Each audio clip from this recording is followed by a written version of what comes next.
Shalom, peuple de Dieu. Nous, c'est le couple Manyanga Maurice. Je suis vraiment marié à ma tendre épouse Isambo Sarah Manyanga. Nous avons été bénis avec elle par ce bébé, miracle du nom de Manyanga Bunyaga Germid.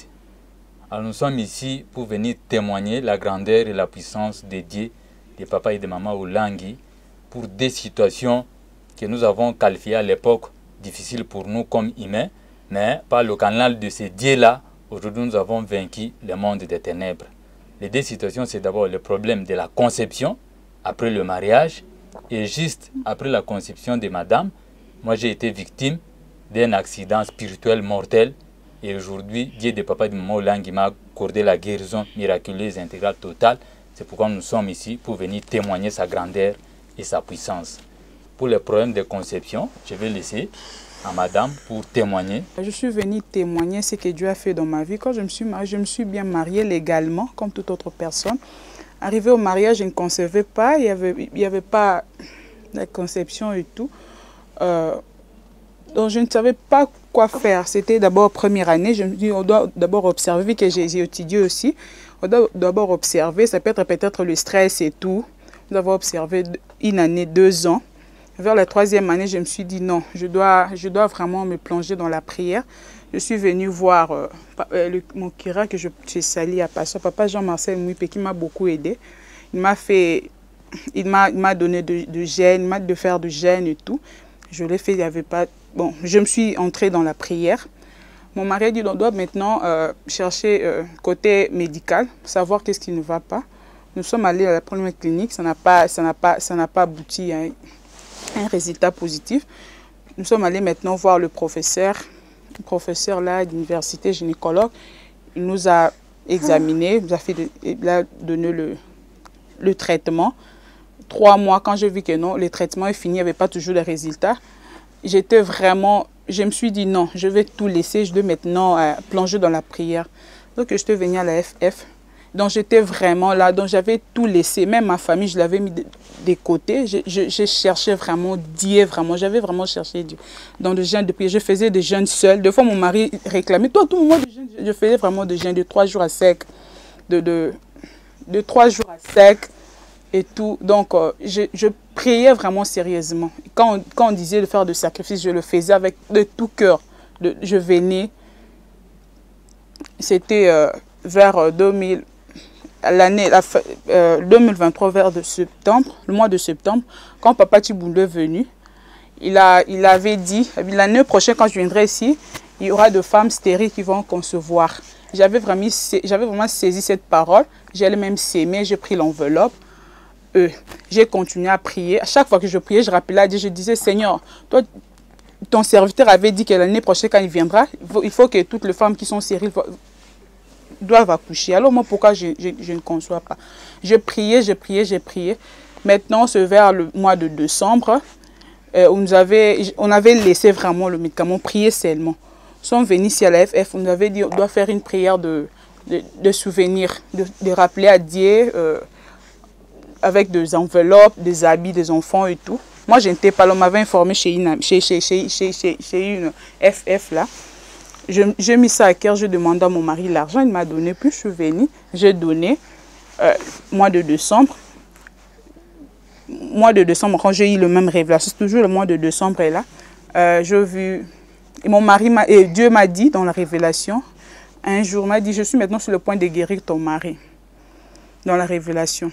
Quand je me suis réveillée, je priais, j'ai dit à papa Jean-Marcel, mon curé, il m'a fait entrer en prière, et le même décembre là seulement, je vis Maman Olangi en révélation.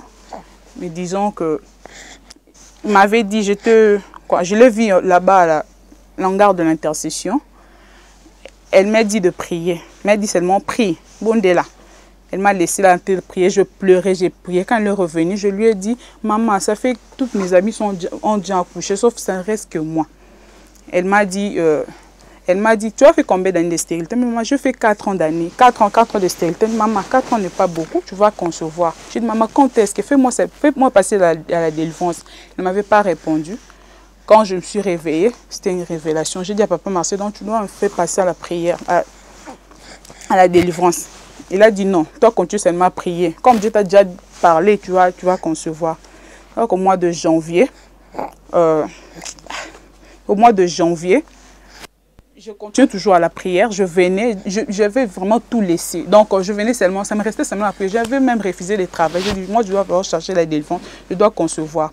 Au mois de janvier, le 1er janvier, je suis venue ici. Je pleurais avec ma lettre. J'ai dit, c'est quand je vais concevoir, quand est-ce que je veux mes enfants, quand j'avais vraiment pleuré, ce n'était pas possible. Vers février, le 2 février, j'ai constaté, 2 fois, je vois mes menstrues, si je pour les termes, le 2. J'ai vu que le 2, je n'ai pas vu mes menstrues, le 3, le 4, le 5, le 6. Marie a dit, on doit toujours attendre pour voir. On va constater 2 semaines de retard. Si ça persiste, c'est alors que tu vas faire les tests. Moi, je me suis dit, non, je dois seulement faire. Puis, je suis allée partir acheter le test.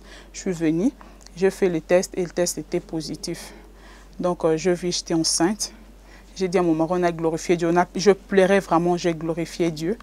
Et puis, après 2 mois de grossesse, c'était un samedi, 16 mars, lui-même va parler. Juste après la conception, moi j'ai été victime d'un accident. Jusqu'à aujourd'hui, je n'ai jamais su qu'est-ce qui m'avait cogné. Donc un accident spirituel mortel. Ce jour-là, j'étais dans une clinique où j'ai travaillé. Et j'ai fini pour rentrer à la maison. Dès que j'ai franchi l'enclos de l'hôpital, je ne sais pas ce qui m'était arrivé. À un moment donné, je me retrouve à la clinique à Cram de Pommes à Tété. J'avais perdu connaissance, tout ce que j'avais été perdu. J'avais une plaie sur la face. Alors, quand je me retrouve dans cette clinique-là, à un moment donné, après quelques soins qu'ils avaient donnés, je me réveille. Subitement, j'entends une voix qui me dit que non, donne le numéro de ta femme, qu'on l'appelle pour l'informer que non, tu as connu un accident. Subitement, le numéro aussi m'est revenu dans la tête. J'ai donné le numéro de madame. On l'a appelée là où elle était embarrassante, mais elle a prié, elle s'est agenouillée, elle a prié, elle s'est posé des questions à quel état je vais trouver mon mari, tout ça. Elle est arrivée à la clinique à Cram. À la porte, les gens de sécurité l'ont maîtrisée, tout ça, elle est entrée. Elle m'a trouvé avec la face gonflée vraiment, la face était tuméfiée.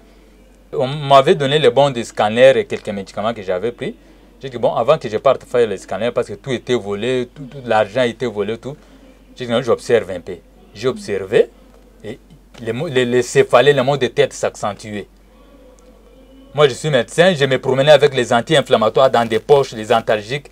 À chaque fois que j'avais des céphalées, je pouvais les prendre pour me maîtriser. J'ai dit, non, maintenant c'est exagéré. Un jour, je me suis rencontré même avec un chef de travaux au campus. Il me pose la question, c'est quoi le problème? Je dis que j'ai connu un accident, chaque jour j'ai des... Toi, tu es encore trop jeune, en tout cas, il faut investiguer pour savoir c'est quoi la cause. Alors, je me suis battu et je suis allé pour faire le scanner à HG. Je suis allé à HG de limiter, non, il y avait un problème. Je suis allé en ville, je vous ai expliqué, j'ai fait le scanner. Je suis allé prendre les résultats les jours qui suivaient. Je suis allé prendre les résultats. Quand j'ouvre, je lis le protocole. Je vois que c'est un hématome sous-dural de grande abondance. J'étais embarrassé là, donc j'étais angoissé. Je me suis même mis dans un fauteuil là, que je suis assis là, je me suis même mis 10 minutes à me poser des questions. Maintenant, je vais laisser le monde, qui restera élever mon enfant, tout ça, tout ça. Je suis sorti et j'ai rentré à la maison. Bien avant ça, avant que je parte faire les scanners, et quand nous sommes arrivés à la maison, il y a un papa le juge bon, beaucoup d'autres gens venaient nous rendre aussi visite. Ce papa là est venu nous rendre visite. Il nous dit que bon, au lieu d'aller gaspiller l'argent ailleurs, moi aussi à l'époque j'étais tombé, j'avais des problèmes au niveau de la tête. Il y a un assistant au CNPP, il est là à sa clinique au niveau de Tchad, il peut te suivre là-bas. C'est comme ça que nous étions allés. Il m'a prescrit quelques produits et puis il a prescrit aussi les bons de scanner. Je suis venu prendre les produits, les céphalées ont diminué un peu. Après, à un moment donné, les céphalées ont recommencé. Après, je suis allé faire les scanners. Quand j'ai fait les scanners, c'est ainsi que les scanners avaient révélé ces résultats-là. Nous sommes allés les montrer. Il a dit que non, non. Moi-même, je savais aussi que non, ça c'est la neurochirurgie qui va intervenir. Et la neurochirurgie au niveau du cerveau, là-bas, il faut entrer dans la boîte crânienne, tout ça. Il y a beaucoup de risques. La réussite, c'est vraiment moins. Et il fallait mobiliser 10 000 $ pour cette intervention-là. Je dis que où est-ce que j'aurai ces 10 000 $ là? Alors, nous sommes rentrés chez les neurologues là. Il m'a dit que non, moi, je vais prescrire quelques produits, ça va résorber l'hématome. Ça, c'était le premier scanner. Il a prescrit quelques médicaments, j'ai commencé à prendre les médicaments. Là, à un moment donné, nous avons vu une campagne de neurologie à l'HG. Madame m'a encouragé que non, allez refaire les scanners pour qu'on voit si l'hématome a diminué. Les sons dans le Je suis allé faire les scanners. On m'a dit que non, l'hématome là prend maintenant une grande dimension. Ça va commencer à prendre une grande dimension et ça va commencer à habiter le cerveau. À chaque fois, tu auras maintenant des pertes de connaissances, des convulsions, des vertiges, tout ça. Si tu ne prends pas des précautions pour qu'on t'opère, tu vas perdre ta vie. Il y a même un confrère qui m'avait dit ça. Un confrère. Je l'ai supplié même, confrère, prescrivez-moi les médicaments. Le confrère l'a refusé. C'est ainsi que nous sommes rentrés. Les médicaments que le neurologue aussi m'avait prescrit, ça m'a créé des allergies terribles sur l'organisme. À chaque fois, je faisais des fièvres à la maison. Parce que non, la belle-mère m'a dit que non, commençait à aller à Bien-Aimé. Madame, déjà, avant ça, le problème de construire, elle allait déjà à FF. Nous avons commencé à venir à Bien-Aimé parce qu'on se mettait souvent derrière à Bien-Aimé. Parce qu'à chaque fois que j'entendais des bruits, des baffes là, ça me créait des maux de tête. On se mettait derrière. Nous avons présenté le problème chez papa Alexis. Papa Alexis a dit que non, nous allons mettre ces dieux-là en jeu. Le dieu de papa et de maman Olangi va agir, il va t'opérer, il va faire une opération, une neurochirurgie sans cicatrice et tu vas guérir, tu vas témoigner sa grandeur. C'est comme ça que nous avons posé le problème chez papa Alexis. Il nous a donné les problèmes, les canevas de commencer à venir seulement chaque mardi, mercredi, vendredi. C'est comme ça qu'on faisait ce sacrifice-là, même l'état où j'étais fatigué là, mais on faisait on s'efforçait de venir, on faisait ce sacrifice-là de venir. Chaque mardi, mercredi, même si avec des maux de tête, des fièvres, je pouvais prendre du paracétamol à 8 heures, à 10 heures, j'ai des fièvres, à 12 heures, j'ai des fièvres. Un jour, un vendredi même, nous sommes venus, on rentrait, j'ai dit à madame, non, maintenant, ça ne va pas. Nous sommes allés là où je travaille, les confrères m'ont vu, ils m'ont examiné, ils m'ont donné quelques produits, ça m'a calmé un peu, je suis rentré à la maison. Après, on venait toujours à Bien-Aimé, on venait à Bien-Aimé, on venait à Bien-Aimé, on venait à Bien-Aimé. À un moment donné, parce que l'accident, j'ai connu ça le 16 mars 2024. Et j'ai commencé à travailler, j'ai repris le travail au mois de septembre. Je ne travaillais pas, j'étais abattu à la maison. Après, on venait à Bien-Aimé, on venait à Bien-Aimé. À un moment donné, comme les médicaments m'avaient créé des allergies, j'ai abandonné les médicaments. J'ai dit que non, j'abandonne les médicaments ici. On met ce Dieu ici en jeu, que Dieu me guérisse lui-même. J'ai abandonné les médicaments et on venait toujours à Bien-Aimé. À un moment donné, j'ai commencé à sentir un régressement des maux de tête. Parce que la journée, à chaque fois qu'on faisait des bruits, j'avais des maux de tête. Même si je fais un moindre mouvement, j'ai des maux de tête, j'ai des céphalées. À un moment donné, j'ai commencé à faire des mouvements, je n'avais pas de maux de tête, je n'avais pas de céphalées. J'ai dit à madame, nous avons céphalée, que non, observons un peu. Nous avons commencé à observer, jusqu'à ce que j'ai constaté la disparition totale des maux de tête de céphalées. J'ai dit à madame que non, Dieu m'a guéri. Parce que quand on était chez le neurologue là à Théâtre, il m'avait hospitalisé une semaine là.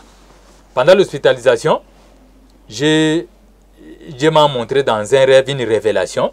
Il m'a dit que non, je vais te guérir, je vais t'accorder une guérison miraculeuse intégrale totale. Et l'enfant qui va naître, tu vas lui donner ce nom-là. En ce moment-là, quand madame est venue me rendre visite, j'ai dit non, voilà ce que j'ai vu. Et Dieu m'a révélé. Parce que madame devrait aller, si c'est un garçon, tu vas lui donner le nom de Guermide, guérison miraculeuse de Dieu. Si c'est une fille, tu vas lui donner le nom de Guermidel, guérison miraculeuse de l'Éternel. Quand madame est venue, parce que ce jour-là, madame devrait aller faire l'échographie pour révéler le sexe de l'enfant. Quand madame est revenue avec le nom, le sexe, c'est le sexe masculin. C'est comme ça que le nom de Guermide a été retenu. Après, quand nous avons contacté le régressement des céphalées, nous sommes rentrés chez papa Alexis. Les bons de scanner est là, nous l'avons apporté. Nous avons dit à papa Alexis, nous avons fait notre action de grâce. Nous sommes allés déposer à l'hôtel. Papa Alexis nous a dit non, ça c'est un grand témoignage. On attend jusqu'à ce que madame va accoucher et vous allez maintenant témoigner. C'est comme ça que quand madame a accouché, l'accouchement aussi c'était compliqué. Elle a accouché. J'ai fait grâce à elle a accouché, l'enfant est en forme, bien que c'était par césarienne. Nous avons payé beaucoup d'argent, une somme qui allait dans des $2000, parce que l'accouchement normal chez les profs là c'est dans des $700. Nous sommes arrivés dans des $2000 comme c'était par césarienne. Madame a accouché, maman Élisée, bien que quand j'avais connu l'accident, maman Élisée venait toujours nous rendre visite à la maison. Elle nous a encouragés par ses prières, ses mots d'encouragement, ses prières ferventes. Ah, oyo, ezabi tumba ya stérilité. Ce que boti kaka, ye azaki condamné que non, asel sagaka kabatu mususu mais ye akosimba mwana te. Comme amonite, azo simba mwana, yangonde ba provoquer accident wana epana ye pour asimba mwana wana te. Donc il y a cette sagaka kabatu mususu ezabi tumba ya stérilité. Ce que boti kaka, so boti kaka, okomona makambo tout ekosila. Bokinda kaka bien aimé, Nzamba kosala. Maman Élisée, en passant, nous la saluons aussi, que Dieu la bénisse là où elle est. Elle nous a encouragés. Après, quand nous avons donné notre action de grâce, papa Alexis nous a dit non, c'est un grand témoignage.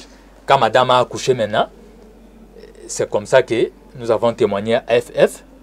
On nous a dit d'aller démonter au podium pour témoigner. Nous avons témoigné aussi à Bien-Aimé. Nous sommes aussi ici aux installations du canal CVV pour venir encourager une sœur, un couple, un papa qui est peut-être embrouillé en ce moment, qui est embarrassé par une situation quelconque, une situation difficile. Le Dieu de papa et de maman Olang n'échoue pas. Si vous doutez encore des miracles que ce Dieu-là opère dans nos vies, il le fait, il agit, il continue à agir. Il vient de mettre les œuvres de Satan en nous maintenant là. Il semblerait même que c'est une missile du monde des ténèbres qui m'a été envoyé ce jour-là pour que je sois achevé ce jour-là, que je ne touche pas la bénédiction parce que les enfants sont, c'est une bénédiction de Dieu, que je ne voie pas la bénédiction là, mes enfants restent commandés. Mais le Dieu de papa et de maman Hollande qui n'échoue pas, il a mis les œuvres de Satan en lui. Nous sommes aujourd'hui pour venir témoigner sa grandeur. Nous avons notre bébé Guermi de manière en forme, mon épouse en forme, moi-même je suis en forme, je suis en bonne santé. Voilà pourquoi nous encourageons une sœur, un frère, un couple de continuer toujours à avoir la foi, de continuer à prier davantage, de continuer à faire les sacrifices dans des prières, des actions de grâce. Et ce Dieu de papa et de maman Olangi ne va pas vous abandonner comme il avait fait pour Job. Job était à la fin, mon rédempteur est vivant et il s'élève, le dernier, notre rédempteur s'est levé, il a mis le monde de Satan en lui, les œuvres de Satan en lui et nous avons aujourd'hui la victoire, nous témoignons son nom. Amen.